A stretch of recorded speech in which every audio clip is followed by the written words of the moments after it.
Hello, friend. I noticed something extraordinary going on with the brand Tesla.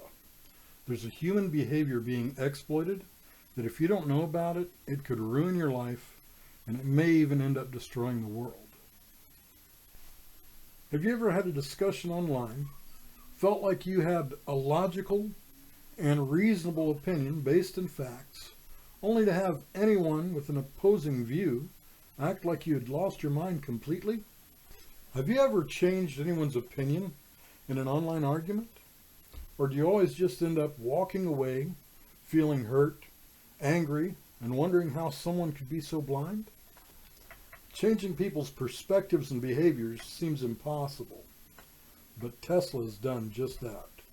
A short time ago, one group of people supported all electric vehicles, including Tesla, because of climate change.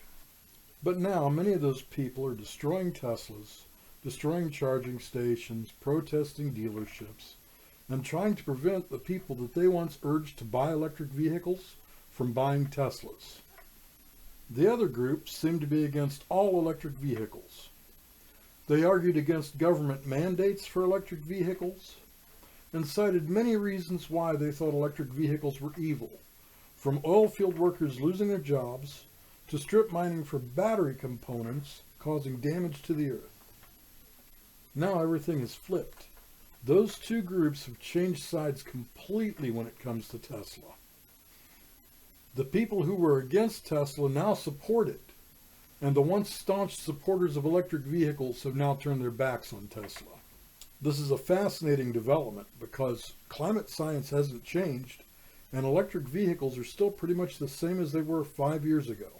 From a logical and rational standpoint, Teslas still have the same effect on the environment they did before, and they still present an alternative to internal combustion engines and fossil fuel. So why would a group that once supported Tesla turn their back on it? And why would the other group suddenly embrace Tesla? What I'm about to explain is difficult to hear, and I have to ask a favor of you before I dig into it. Please keep an open mind and notice how this applies to the people you disagree with first. Don't reflect on yourself. Don't reflect on your group or anything like that. Look at the people you consider your enemies or your opposition and notice how this applies to them. Most people do not base our perspectives on logic and reason. Instead, we use logic and reason to make excuses for our perspectives. What could cause such drastic changes in perspective so quickly and so completely? Elon Musk himself pointed out part of the problem when he said, and I paraphrase, empathy is a weakness. It's true, empathy is a weakness, but there's an emotional response that's even more dangerous and easier to exploit. That weakness is hate. If both empathy and hate are manipulated at the same time, it's possible to make people do almost anything. They will take actions that are against their best interests. They will take actions that are against their own moral values. Such a manipulated person will appear to an outsider to be completely irrational and delusional. Speaking of hate, I'm making this video on March the 18th. On this date in 1942, the War Relocation Authority was established. After Pearl Harbor, anger, fear, and hate for the Japanese people was so prevalent that concentration camps were established.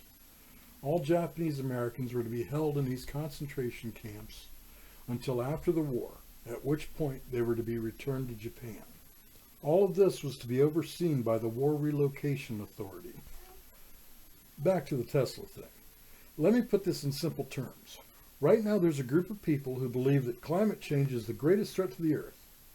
They're doing everything they can to stop people from buying electric vehicles because they are made by a person that they hate.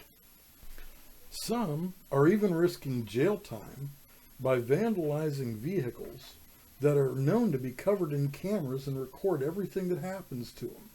Meanwhile, another group that believes that government should have no role in forcing people to buy electric vehicles and there should be no government mandates are trying to buy electric vehicles because the head of the government told them to.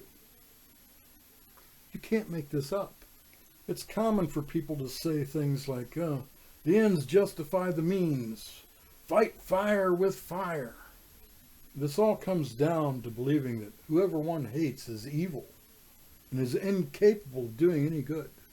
And whoever one has empathy for is good and has no capability to perform any sort of evil whatsoever. This allows a person to justify evil acts for the advancement of good. Before I continue, if you think this information is useful at all and can help the world even just a little bit, hit the notification bell. If you think I'm totally wrong and off base and you have another way, let me know in the comments below. I'm not saying we should ignore our feelings and walk around like robots. Our emotions and feelings help us develop bonds with our friends and families. To be honest, emotions are what make life worth living. So what can we do to protect ourselves from being manipulated? I believe the first step is to stop seeing those with opposing views as evil. Then we can replace our hate with at least enough empathy to see them as human beings with their own perspectives, with their own goals. I truly believe those we see as enemies are not really our enemies. They're just flawed humans like us who've been conditioned to hate, all so they can be easier to control. Once we've overcome our hate with empathy, the next step is to overcome our blind empathy. We have to understand those we have empathy for, our friends, our allies that we tend to follow blindly, will sometimes have motives and goals that do not align with our own. Then we can judge each idea and action on its own merits with logic and reason, instead of writing it off as either being good or evil based on where it's coming from. We have to overcome our emotional prejudices. If we don't, we're going to destroy each other, and like I said at the start, we could destroy the world. The 19th and 20th century saw terrible destruction and suffering, all because of emotional manipulations. We are a quarter of the way into the 21st century. With modern technology and the internet, it's easier now than ever to exploit empathy and hate. The old timers used to say, believe none of what you hear and only half of what you see. I think we could use some of that old time skepticism right now. What do you think? Are we doomed to the insanity of an endless loop, doing the same thing over and over again until there's nothing left? Or can we find another way?